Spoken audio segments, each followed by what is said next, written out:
పటేల్ మాటలు అప్పట్లో నెహ్రూ విని ఉంటే పరిస్థితి వేరుగా ఉండేది. అసలు పహల్గాం దాడే జరిగేది కాదన్నారు ప్రధాని నరేంద్ర మోదీ. అసలు పటేల్ అప్పట్లో ఏం చెప్పారు? నెహ్రూ ఎందుకు వినలేదు? పటేల్ మాటలు విని ఉంటే అసలు దేశంలో ఉగ్రవాదమే ఉండేది కాదా? Watch this report.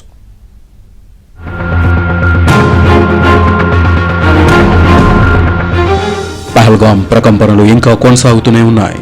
ప్రధాని నరేంద్ర మోదీ ఎక్కడికి వెళ్లినా పాకిస్తాన్, ఉగ్రవాదం, పహల్గాం లాంటి అంశాలపై మాట్లాడుతూనే ఉన్నారు. గుజరాత్ పర్యటనలో భాగంగా మోదీ సంచలన వ్యాఖ్యలు చేశారు. సీమాంధ్ర ఉగ్రవాదాన్ని పోషిస్తున్న పాకిస్తాన్ ఉగ్రదాడులతో భారత్లో అలజడి సృష్టించాలని చూస్తే మౌనంగా ఉండబోమని హెచ్చరించారు. అలాగే 1947లో దేశ తొలి కేంద్ర హోంమంత్రి సర్దార్ వల్లభాయ్ పటేల్ చేసిన సలహాను గుర్తు చేశారు. ఆయన మాటను నాడు నెహ్రూ సర్కారు విని ఉంటే పహల్గాం ఉగ్రదాడి జరిగేది కాదన్నారు.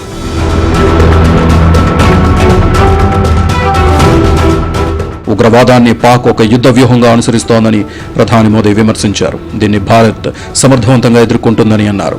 పాక్లో ఉగ్రవాదుల అంత్యక్రియలను ప్రభుత్వ లాంఛనాలతో చేశారని గుర్తు చేశారు. ఆ దేశ ఆర్మీ సైతం ముష్కరుల మృతదేహాలకు సెల్యూట్ చేసిందన్నారు. ఉగ్రవాదం అనేది పరోక్ష యుద్ధం కాదని, పాకిస్తాన్ యుద్ధ వ్యూహమని ఇది రుజువు చేస్తోందన్నారు. అందుకు తగ్గట్టుగానే భారత్ స్పందిస్తోందని అన్నారు.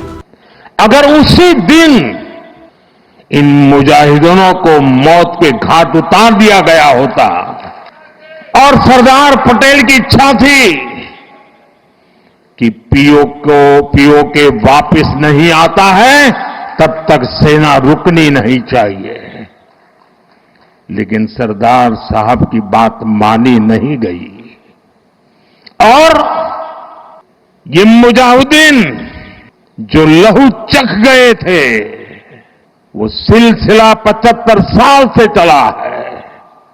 पहलगाम में भी उसी का विकृत रूप था.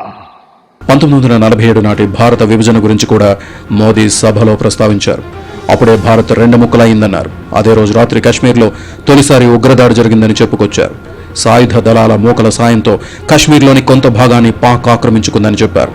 ఆ రోజునే ఉగ్రవాదులను ఏరివేసి ఆక్రమిత కాశ్మీర్ను తిరిగి స్వాధీనం చేసుకోవాలన్న సర్దార్ వల్లభాయ్ పటేల్ సలహా విని ఉంటే భారత్లో ఉగ్రదాడుల పరంపర కనిపించేది కాదన్నారు. కానీ అప్పటి ప్రభుత్వ పెద్దలు సర్దార్ వల్లభాయ్ పటేల్ మాట వినలేదంటూ నెహ్రూపై విమర్శలు గుప్పించారు మోదీ.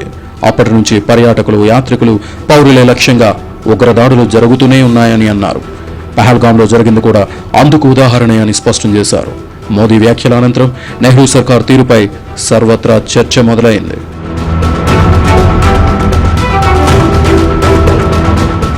తమవి నెహ్రూ విధానాలు కావని, పటేల్ వారసులమని చెప్పకనే చెప్పారు ప్రధాని నరేంద్ర మోదీ. నెహ్రూ, పటేల్ ఇద్దరు కాంగ్రెస్ హేమాహేమీలైన పటేల్ను ఓన్ చేసుకుంది బీజేపీ.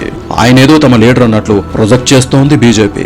గుజరాత్లో భారీ పటేల్ విగ్రహాన్ని సైతం బీజేపీ సర్కార్ నిర్మించింది. కాంగ్రెస్ ఫస్ట్ ఫ్యామిలీగా చెప్పుకునే నెహ్రూ కుటుంబం విస్మరించిన నేతలను తమవారిగా చెప్పుకుంటోంది.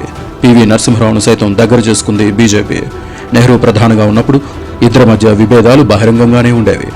అయితే ఒకరి పనిలో మరొకరు వేలు పెట్టకుండా సాగేవారు. 1950లో పటేల్ మరణించడంతో నెహ్రూకు తిరుగు లేకుండా పోయింది.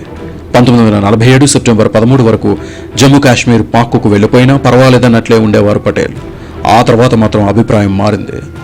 జునాగఢ్ను పాక్లో విలీనమైనట్లు ఆ దేశం ప్రకటించుకోవడంతో పటేల్ ఆగ్రహానికి గురయ్యారు. హిందీ మెజార్టీ ఉన్న జునాగఢ్ను కలుపుకోవాలని జిన్నా భావించినప్పుడు ముస్లింలు ఎక్కువగా ఉన్న కశ్మీర్ను కలిపేసుకోవాలనుకున్నారు పటేల్. కశ్మీర్ను పాక్ ఆక్రమించుకోవాలని ప్రయత్నిస్తోందని అప్పటి మహారాజా హరిసింగ్ మొరపెట్టుకున్నా నెహ్రూ పట్టించుకోలేదు. పటేల్ వెంటనే జోక్యం చేసుకుని కశ్మీర్ను భారత్లో భాగం చేశారు. కశ్మీర్ను అంతర్జాతీయ సమస్యగా చేయాలని నెహ్రూ భావించగా పటేల్ ఉక్కుపాదంతో అణిచివేయాలనుకున్నారు. 1948 జనవరి 1వ తేదీన ఐక్యరాజ్యసమితి దృష్టి సమస్యను తీసుకువెళ్లారు. జిన్నాతో చర్చలకు నెహ్రూ సిద్ధమవ్వగా పటేల్ గట్టిగా వ్యతిరేకించారు. భారత్లో కశ్మీర్ ఒక భాగమని, దీనికోసం ఎవరి దగ్గర దేబరించాల్సిన అవసరం లేదన్నారు.